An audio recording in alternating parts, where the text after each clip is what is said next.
During the past few months, I have been studying an extraordinarily interesting paper written by Joseph Campbell, whose name will be familiar to many of you as the author of a book on mythology called The Hero with a Thousand Faces.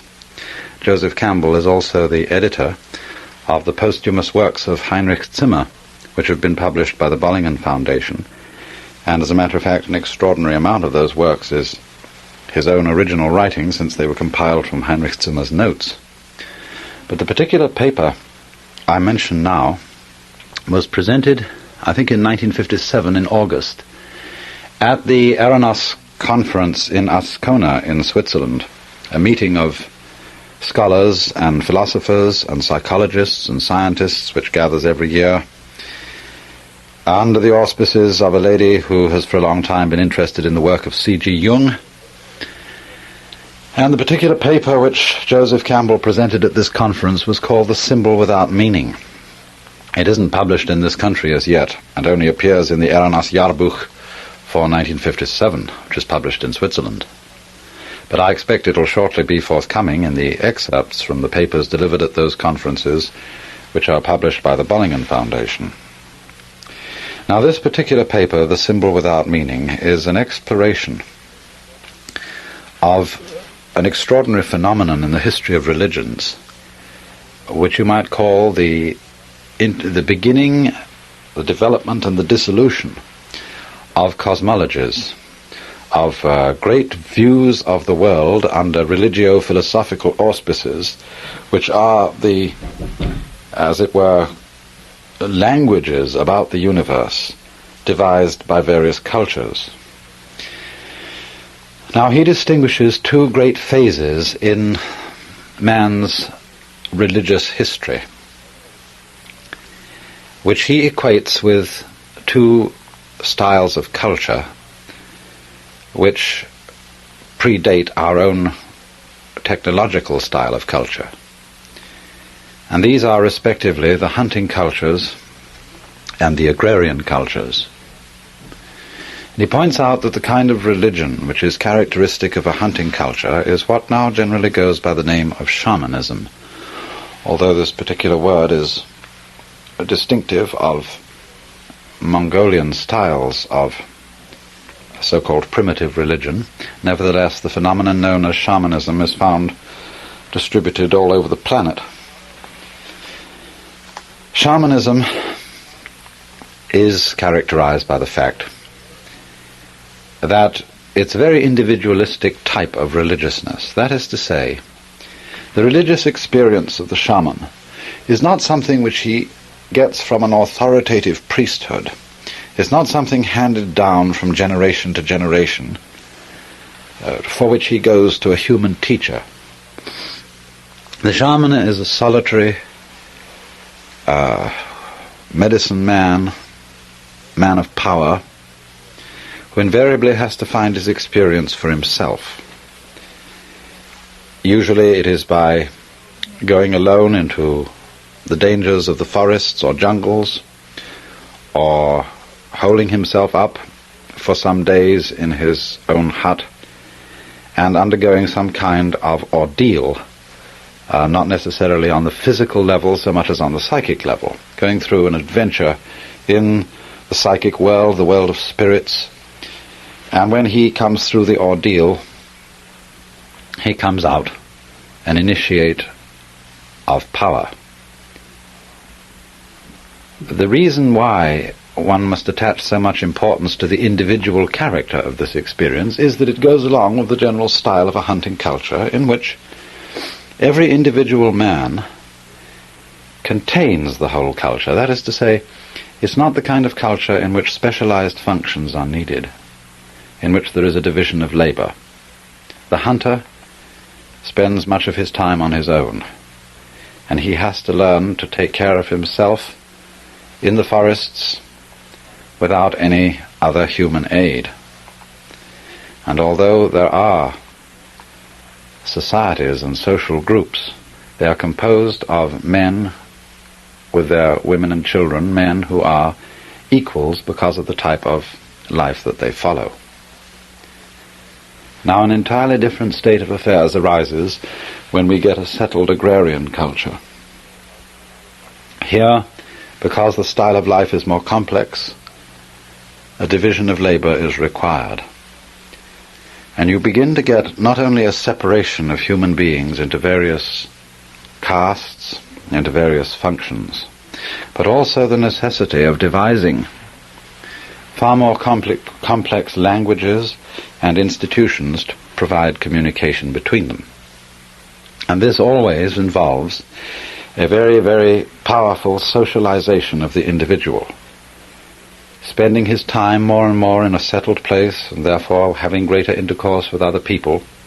He has to learn to think in accordance with common patterns, whether these patterns be based on language or on the type of work, the geographical features of the area which he inhabits, or whatever they may be. Each individual has to subordinate himself more and more to a socially implanted view of life, because only on these under these conditions is communication between the individuals possible.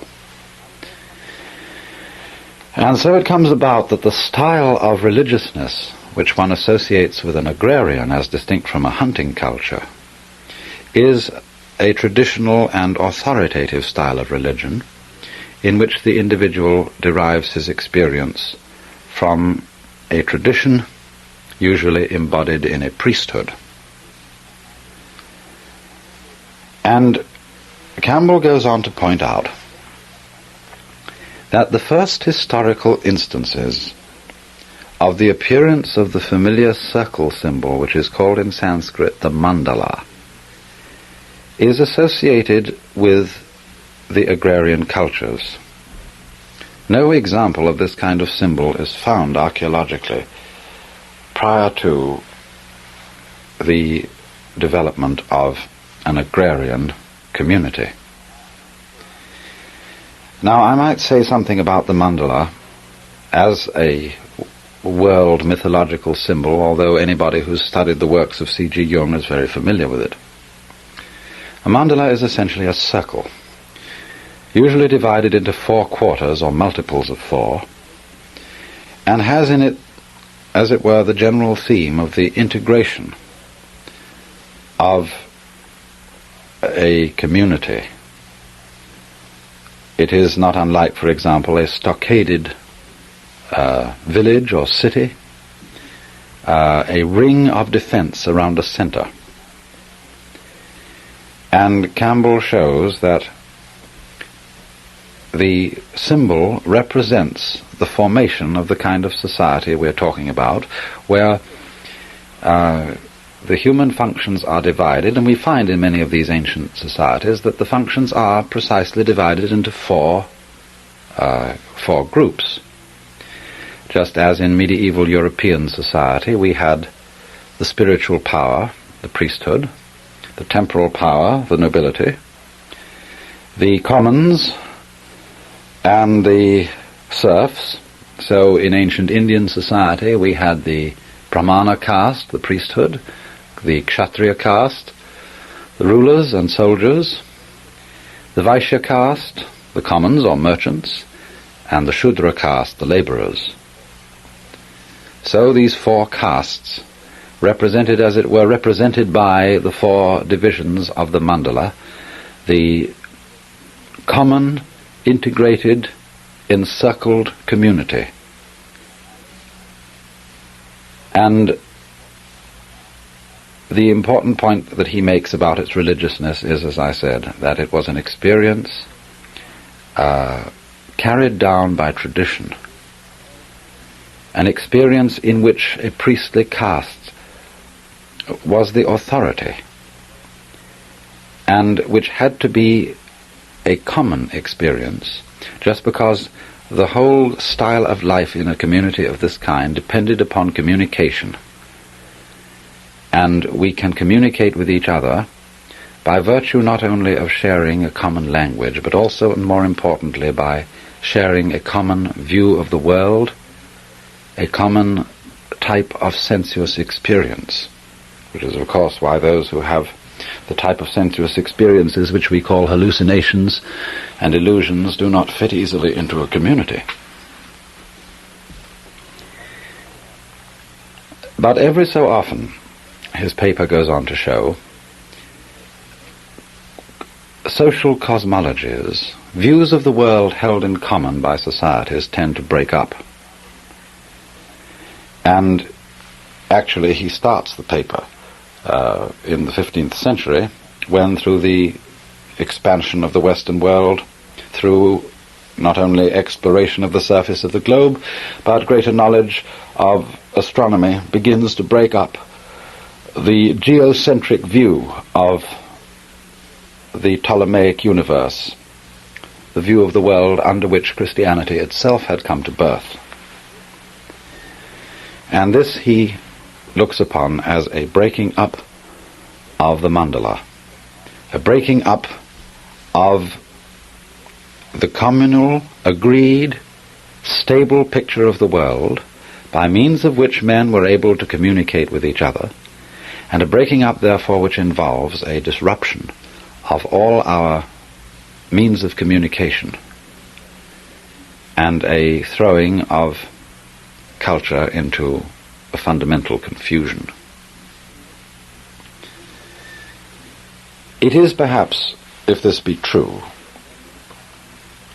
just because of the breaking up of a unified world view and an entry into the confused world, the relativistic world of modern thought, that the Western peoples have become interested in other and former attempts to deal with life as it must be lived when the mandala, as it were, breaks up.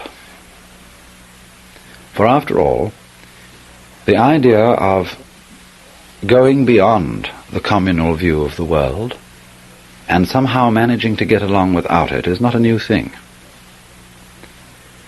And it's very interesting that in ancient Indian society, and to some extent even still in modern Indian society, that when a man has done his work in society and is able to hand over his caste duties, whether they be priestly or political or professional, to his son or sons, that, as I think you all know, he, as it were, abandons the world and gives up caste and becomes what is ordinarily called a sannyasin. We speak of that usually as holy man or hermit or spiritual devotee of some kind. But what is of particular interest in this connection is that the abandonment of caste is also called entering into the state of vanaprastha. A vanaprastha in Sanskrit means a forest dweller. And in this sense, the man who gives up caste goes back, as it were, to the style of life that predates the agrarian culture. He goes, as it were, back to shamanism. And this is true not only in Indian culture, but also in Chinese. For whereas the Confucian way of life represents the community Weltanschauung, that is, what the mandala corresponds to, the enclosed, nice little, tight little world in which we feel we understand each other and understand our environment. In China, the Taoist philosophy is the philosophy corresponding to the Indian search for liberation or moksha, liberation, that is to say, from the socially conditioned view of the world.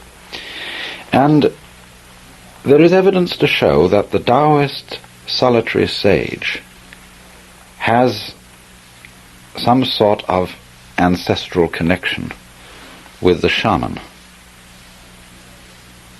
And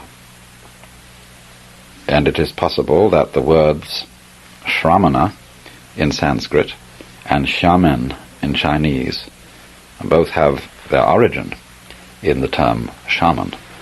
and the Shramana indicates the sannyasin, the man who has given up social life in the world, and likewise the shaman in Chinese is the lonely sage in quest of immortality, who has gone by himself into the mountains and the forests. Of course, we should not suppose that the entry into the stage of vanaprastha, or the return to the forest by the Taoist sage, is in the strict sense of the word a regression. It's no more a regression than when we speak of a wise man as one who has become again as a child. We don't mean that he has literally become childish, that he has forgotten how to think and speak and behave in human society. And in exactly the same way, the person who enters in the stage of vanaprastha does not, as it were, become a wolf man, a sort of wild savage who runs around in the jungle naked and wears no clothes and eats his food off the ground with his teeth. He doesn't do anything of the kind. But there's some sort of analogy, in other words, between going back to the shaman's religion, going back to the life of the hunter, and at the same time going beyond the place where we find ourselves in a society where the worldview is a conditioned social pattern. Now, in what sense and in just what way is this going beyond? And likewise, how does it apply to our own situation, where we are not, as it were, going voluntarily beyond a nice, clear, authoritative and comfortable view of the world, but are rather being forced beyond it by the very pressure of events, by the uncertainty of our times, and by the confusion and instability of modern thought, which offers us no secure and humanly comfortable picture of the universe. Well, first of all, it must be obvious that one of the things that is principally involved by a social system of communication is that it is a form of what Korzybski has called time-binding. The whole possibility of thought and language involves a codification of experience. It involves a form of thinking about life, which is basically, after all, description. Now, description is a way of coding, putting into symbols the events that go by us. And as we begin to be able to put events into symbols, we develop most peculiar powers of memory. It becomes much easier to recollect and to formalize what has happened to us. And along with this naturally goes the ability to project our recollection into thoughts about the future course of events. And this apparently is something which primitive, very primitive types of human being, in which animals do not do to any great extent. But the price that is always paid for this ability to describe and to prefigure what is going to happen to us is that it has a very, very alarming effect upon our emotions.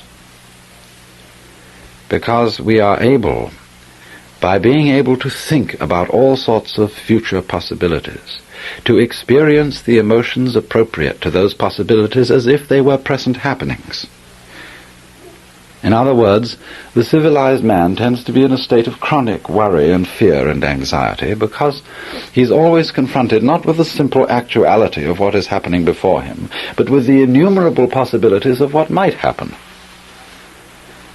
And since, because of this, his emotional existence tends to be in a chronic state of anxiety and tension, he loses increasingly the ability to relate to the concrete world as it manifests itself to him in the actual present in which he lives. He becomes so tied up inside that, as it were, the channels of his sensibility become blocked. He gets a kind of neurological sclerosis, a kind of inability to give himself, to be spontaneous, to be alive with full, joyous abandon. And thus, the more civilized we become, the more stuffy we get. And therefore, the various ways of liberating oneself from society, of entering what the Indians call vanaprastha, the life of forest dweller, going back to the forest, is when a person reaches a certain point in life when he says, now look here, I've had enough of all this. I'm simply tired of making life not in the least bit worth living by going through the horrors as to what might happen, of going through all this in the name of efficiency and membership in the community. Let me for a while get away from it all and find out what the score is for myself. I'm tired of being told what I ought to believe. I'm tired of being told how I ought to see, how I ought to behave, how I ought to feel. Let me find out for myself who I really am. And so, these institutions of going back, as it were, to the shaman state of religion, of getting away from the community interpretation of how one ought to think and feel, arise in very many great cultures of the past. Now they arise therefore again today, and it's perhaps impossible and misleading to try and have what I would call authoritative attitude about this phase of man's spiritual exploration. Sometimes, for example, when a person wants to find out who he really is, he goes to a psychiatrist. And occasionally he will find a kind of psychiatrist who does not have an authoritative view of what human health is, and who simply helps the individual to find his own way. Other times, unfortunately, we will find doctrinaire psychotherapists who think they know what an integrated, healthy and normal human being is, and who have a whole theoretic pattern of what is believed to be the actual fact, or of what are believed to be the actual facts of human nature, the actual design of the psyche, and they attempt consciously or subconsciously to wangle the patient into accepting this view. Alternatively, we may get from the Orient accounts, books about, authorities about their ways of liberation, which in many cases, however, have tended to harden into an orthodoxy and to present a traditional spiritual experience, just as if they were the kind of spiritual experiences which it is the function of that social officer, the priest, to impart. And thus, when we get swamis representing an orthodox interpretation of Indian moksha or liberation, or when we get even Zen masters representing perhaps an orthodox Buddhist experience, or seeming to represent one, we should be suspicious, because these are the kind of experiences which cannot be transmitted, which for their very nature are something which one finds out for oneself, and which, if they could be explained, if they could be transmitted, would not be the very thing which they are intended to be, because they are discoveries of something authentic, of something genuine, of something which is first-hand between oneself and one's universe. And thus it's in the nature of things that they can't be codified, they can't be made a factor in social communication. And so it is that it is in a way fortunate that we here in the Western world do not have too many authoritative masters and teachers to whom we feel we can now go for enlightenment. More and more of us, I think, tend to feel that we are all alone together whistling in the dark, that we haven't a saviour. There is no statesman clever enough to understand the frightful tangle of international affairs, or really to do anything very much about it. There is no psychologist or physician or philosopher who really impresses us as having the last word on everything. More and more, each one of us are thrown on our own resources. And this seems to me to be a perfectly excellent state of affairs. So that we become, in a symbolic sense, back in the forest, like the hunter of old, who has nobody around him to tell him how he ought to feel and how he ought to use his senses, and must therefore make his own exploration and find out for himself.